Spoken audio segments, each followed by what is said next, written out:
I had recently graduated when this occurred a few years ago and was taking full advantage of my summer vacation.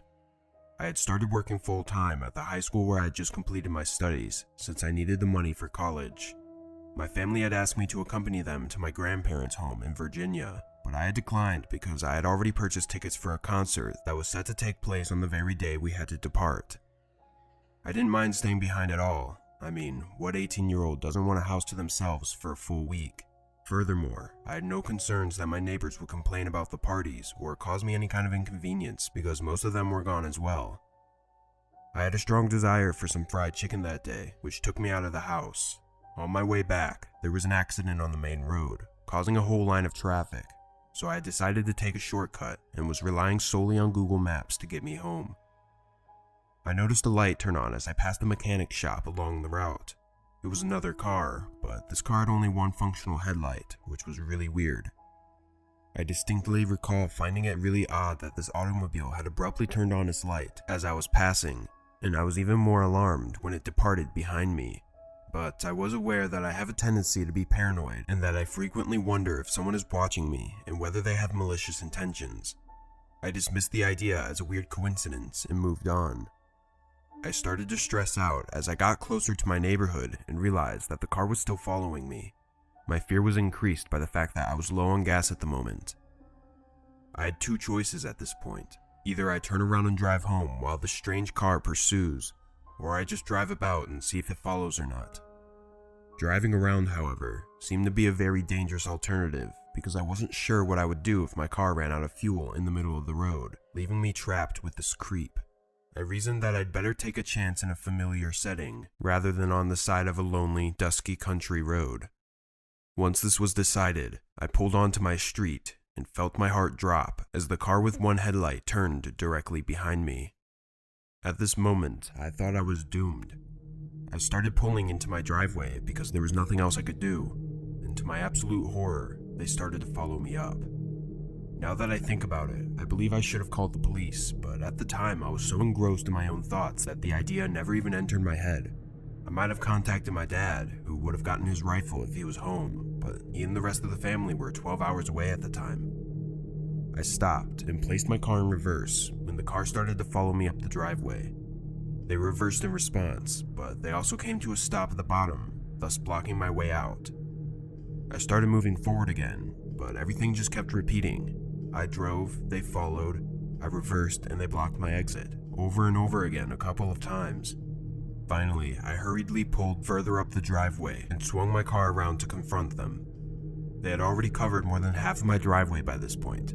I was afraid, alone, and furious. I opened the car door and stepped out with my small pocket knife firmly in my right hand, and my headlights blazing directly into their face. Because I've always been naturally paranoid, as I've already mentioned, I used to keep a small knife between my seat and the car door. I shouted at them, holding the knife out. I merely hoped that they would be panicked. I think they might have believed I was a girl or weak, or maybe had not expected me to react so aggressively. They backed out of my driveway gradually and slowly made their way down the street. But then they parked their car by a neighbor's house down the road, and through the darkness, I could see someone get out. It was at this point that I began to think more clearly and quickly ran inside and called the police. I then went over to the front window, looking out at the dark neighborhood streets, but couldn't see any movement. My adrenaline was fading, and I began to panic even more than I was when I was standing in the driveway. Just then, footsteps were heard running around the outside of my house, followed by a nearby window shaking as they tried to forcefully open it. I was terrified and losing my mind in the panic of the moment. The man continued to run around the house, testing every door and window, trying to force them open. I knew I kept everything locked, but I was worried he may still find a way to break in. I ran upstairs and locked myself in the bedroom, then called 911 again to ask for an update.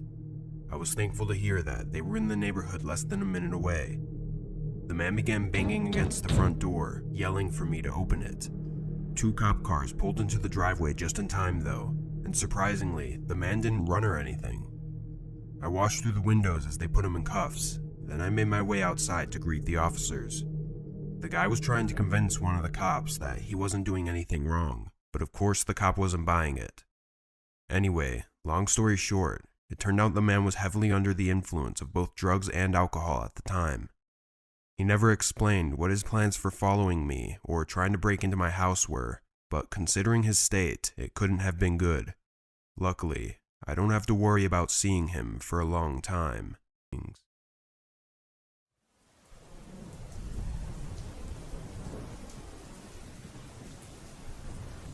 I'm a community patrol officer for a neighborhood in southern Las Vegas. If you aren't familiar with this occupation, it's nothing like a police officer or anything. I'm just a regular 25-year-old that drives a small patrol vehicle around nice neighborhoods to make the residents feel safer. It's a pretty common thing around here, since there's a lot of rich neighborhoods right next to a violent city. On my patrols, I have to also report specific community violations. For instance, some housing communities require bushes to be trimmed every week, so if I see an overgrown bush, I have to report it and leave a note at the residence. It's petty, and I personally find it weird that people like to live in neighborhoods like that, but it gives me a job, so I can't complain too much. Anyway, I primarily work 8 p.m. to 3 a.m. It's an odd shift, but that's just how they schedule for some reason. I'd never seen anything strange before this incident. The only things I'd ever really see were groups of teenagers doing dumb shit at the parks at 1 a.m. But last week, I had something happen that was beyond disturbing, and I can't stop thinking about it. I was doing my regular patrol, which was a specific route we had to take during the middle, beginning, and end of our shifts. This was my mid-shift patrol, so it was about 10 p.m. and pretty quiet outside. During the drive, I have to check the community pools to make sure they are locked for the night. I pulled into the small parking lot and walked over to the gate. I quickly walked inside and checked the pool area to make sure nobody was still inside, then went back out and locked it. As I made my way over to my car, I noticed a hooded man sitting on one of the park benches not far from where I was. Both of his hands were in his pockets, and he seemed to just be staring at the ground. Honestly, I thought this dude was just waiting for his drug dealer or something, but I didn't know, nor did I really care. I got back in my car and continued on with my route. The community is large, and the routes take probably an hour to complete with no traffic. By the time I finished, it was just about midnight. For the next little bit, all I had to do was drive around the neighborhoods. I mindlessly moved the car through the streets for a while, before finding myself back by the pool, to which I noticed that the man was no longer sitting on the bench. I slowed the car a bit, looking around the sidewalks in the park purely out of curiosity, but I didn't see him anywhere. Not thinking much of it, I kept on. As I drove past the dark, empty park, I couldn't help but get an uneasy sense going through me. I don't know what it was, but something felt off. I continued for a few more minutes before pulling up to a stop sign and noticed a man on the side as if he was going to walk across. After a few seconds, I recognized him as the same hooded man from earlier. He slowly made his way across, but stopped halfway and turned to face me. Being only a few feet away, he quickly walked up to my window, trying to ask me something. I cracked the window slightly, and the man quickly asked me where a specific address was. Of course, I said I didn't know. Sure, I could have looked it up or given him a general direction, but the circumstances of the situation felt very off. Even more oddly, he didn't even have any emotion or response when I said I didn't know. He just stood in silence for a second, then repeated his question, exactly as he said it before. This was when I really started to get nervous and feel unsafe. I told him I needed to leave, quickly rolling up my window and beginning to move forward. The man didn't do anything as I drove off. Looking in my rearview mirror, he was just standing there in the middle of the road watching me drive away. I parked down by a nearby street by one of the houses, then collected my thoughts. It was a really weird encounter, but was it reason enough to call the police? I didn't know. As bad as it sounds, calling the police while at work is a big deal, and I didn't want to unless it was actually necessary. The big question that kept coming up in my mind, though, was why was he looking for that address? I decided to type it into my GPS, and it was just a few minutes away, inside the neighborhood I was patrolling. So, I got back on the road and made my way over to the address. When I arrived, it seemed like every other ordinary house at 1 a.m. All the lights were off and nobody was outside. I parked on the other side of the street and waited for a bit, but not even 30 seconds later, the hooded man came into sight, walking down the sidewalk towards the house. I watched from my car as he walked up their driveway and up to their front door. He knocked a few times, then waited for a while before knocking again. Almost a whole minute went by before someone answered the door. Immediately, the hooded man slammed his body into the homeowner and fought his way inside the home. I was in shock, seeing something like this for the first time happening right in front of me. I controlled myself as soon as I could though and called the police. As I sat waiting in fear, I didn't see any movement for 2 or 3 minutes. I debated with myself whether or not to go in and try and help the homeowner. Honestly though, I was terrified and didn't want to make an already horrible situation even worse, so I stayed in my car. Suddenly, the front door moved a little, then swung open abruptly, followed by the hooded man sprinting out and running off down the street. The police didn't arrive until almost 10 minutes later. I don't know what took so long. I'm sure it wasn't anyone's fault, but part of me was furious. By then, the man was long gone, and the homeowner was laying inside, having been beaten so hard that he was unconscious. Over the next few days, more unfortunate information came in. The homeowner didn't recognize the man from anywhere, and barely even remembered the situation, but the guy also didn't steal anything from his house. This was very unusual, because the man had clearly known of the homeowner's address, and his only known goal was to hurt the homeowner. Thus, it didn't make much sense for the suspect to not be someone he knew. The whole thing was very strange, and it still makes me feel uneasy. It's only been a week since this happened though, so hopefully more information comes up, and the hooded man gets caught.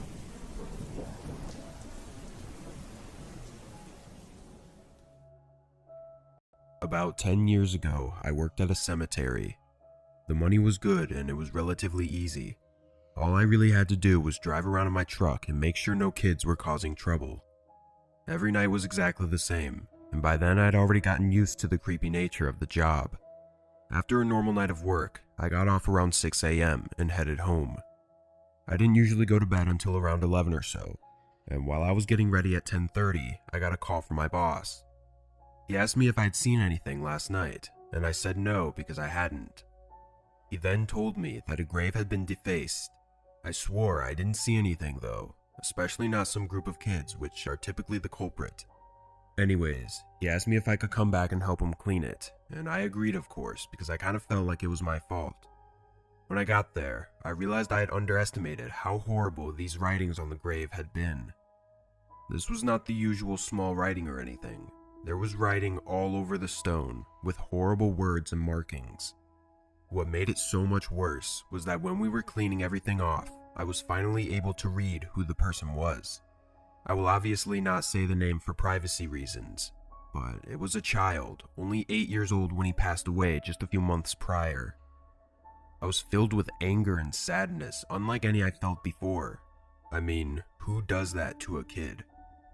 I stayed with my boss for a bit, as we checked some surveillance footage. This cemetery was huge though, and the only camera we had was on one building where the funerals were held, and it wasn't very big. And again, this was quite a long time ago, and cameras weren't what they are today. We didn't see anyone at all. My boss notified the town's office, as the cemetery is owned and run by the city, and for the next few weeks they had some new guys come out to go on watch with me from dusk to dawn. Those weeks went by without anything happening. Didn't see anyone or find any defaced graves. One of the guys rode around with me while the other one stayed near the entrance. I actually became good friends with my watch partner. We wondered and talked about what the defacer looked like, and after some time it seemed like we'd never get to know. Nothing was really happening anymore, and it kind of seemed like a one and done type of screwed up situation.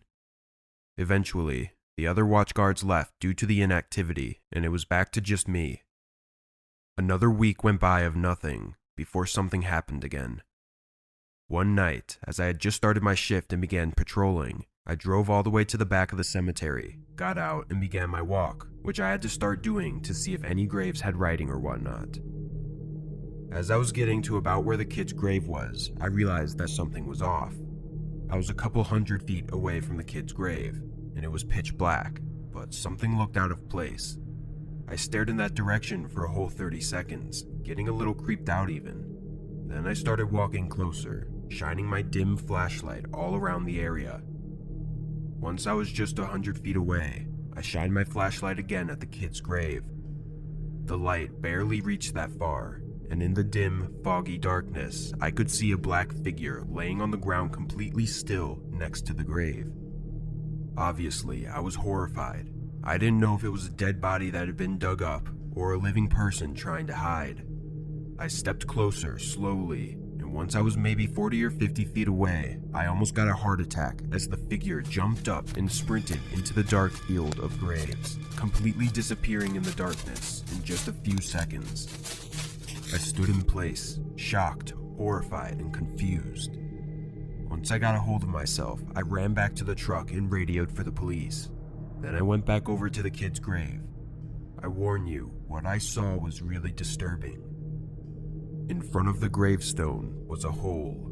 It wasn't a big hole, nothing done from a shovel, but more like someone's hands. It didn't even go very deep, maybe just a foot. Either way though, someone had tried to dig up this child's grave with their bare hands, and it made me sick.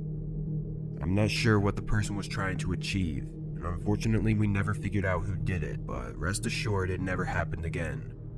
The town hired 2 new people permanently, and one of us always kept watch over that grave specifically, while the other 2 scouted the area.